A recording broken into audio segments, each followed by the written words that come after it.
Selamünaleyküm подписчикlar. Şipir bitti. İkisinden hem coğranak geldik yine. Kapılarını ornatıp verdim. Ornatıp oldum. Yine bir kapı. İleri çıkardı. Tez bir kalk verdi.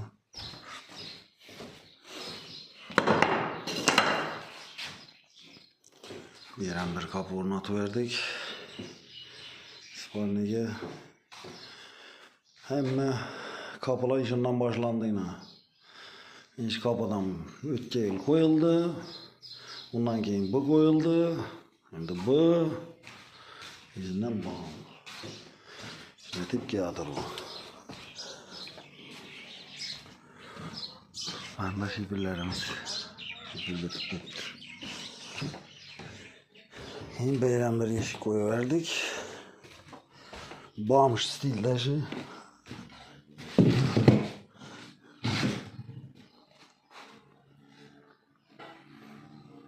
Tozları kaldı tuttuğunda tozlarını çıkarıverseler.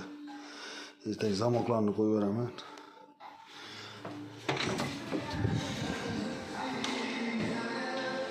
Bir yan taraf aboy podgotovka getirip attı yine.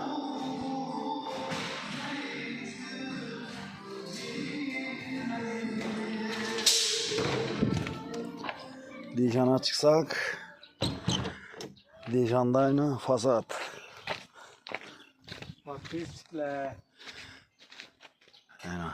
Дорогие подписчики. Şermendelizm bu attı yine.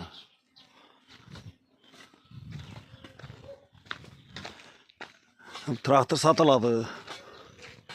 Gerek adam olsa.